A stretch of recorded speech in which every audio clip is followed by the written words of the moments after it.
Hello everyone. So আজকে আমি একটা মেকআপ টিউটোরিয়াল নিয়ে আসছি, যেটাতে আমি ভয়েস দিচ্ছি। কেন কি আগে আমি কোনো দিনও ভয়েস দেই নাই কোনো একটা মেকআপ টিউটোরিয়ালে। তো কীরকম হবে অবশ্যই আমাকে কমেন্টে জানাবেন। তো ফার্স্টে ওয়াইপস নিয়ে আমি ফেসটাকে ভালোভাবে ক্লিন করে নিলাম। ক্লিন করার পর এখানে ডট এন্ড কির একটা আমি ফেস সিরাম অ্যাপ্লাই করছি, যেটা অনেকটাই ভালো স্কিনের জন্য। তারপর এটা অ্যাপ্লাই করার পর ডট এন্ড কির একটা ময়শ্চারাইজার ইউজ করেছি, যেটা ড্রাই স্কিনের জন্য অনেকটাই ভালো, নট ফর অয়েলি স্কিন। তারপর একটা প্রাইমার ইউজ করেছিলাম, যেটা ক্লিপ নেওয়া হয়নি। এটা মার্সের ইলুমিনেটিং প্রাইমার ছিল, যেটা অন্য একটা ভিডিওতে আমি দেখাই দেব। তারপর সুইস বিউটির একটা কনসিলার ইউজ করেছি, লিকুইড কনসিলার, যেখানে যেখানে আমার একটু ডার্ক স্পট ছিল এখানে আমি অ্যাপ্লাই করেছি। তারপর এটা অ্যাপ্লাই করার পর এখানে আমি ফাউন্ডেশন ইউজ করেছি, যেটা ছিল ডেলি লাইফ ফরএভারে, আর আমি হাত দিয়ে অ্যাপ্লাই করেছিলাম, যেটাতে মানে আমার কমফোর্টেবল।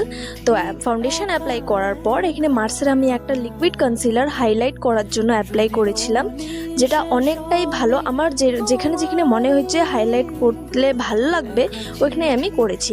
তো অলমোস্ট আমার বেসটা কমপ্লিট হয়ে গেছিলো। বেস্ট একটু সেট হওয়ার পর এখানে আমি মার্সের একটা পাউডার ইউজ করছিলাম, যেখানে যেখানে দরকার আছে আমার। তো পাউডার অ্যাপ্লাই করার পর এখানে আমি কাজল লাগাচ্ছিলাম। কাজলটা আমার একটু টানা টানা লাগছিল, আর আমি ফার্স্ট টাইম আজকে এরকম টানা টানা মানে কাজল লাগাচ্ছিলাম, কেন কি আমার বেঙ্গলি লুকের ওরকমই একটা লুক লাগছিল। আর একটু প্রবলেম হচ্ছিলো, যেহেতু আমার একটু চোখের প্রবলেম ছিল সেই জন্য। তো কাজলটা লাগানোর পর এখানে পাউডারটা আমি ক্লিন করে এখানে ব্লাশ অ্যাপ্লাই করছিলাম।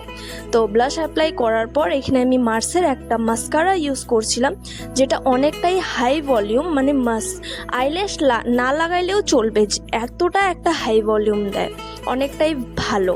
তো মাস্কারা অ্যাপ্লাই করার পর এখানে আমি একটা হাইলাইটার ইউজ করছিলাম, যেটা মার্সেরই। তো ফুল লুকটা দেখেন হাইলাইটার ইউজ করার পর, দেখেন কীরকম লাগছে লুকটা, অবশ্যই আমাকে কমেন্টে জানাবেন। আর হ্যাঁ, আপনারা আরও এরকম যদি মেকআপ টিউটোরিয়াল দেখতে চান তো অবশ্যই আমাকে কমেন্টে জানাবেন। আর এই ভিডিওর ট্রানজেকশন ভিডিও অলরেডি পোস্ট করা হয়েছে।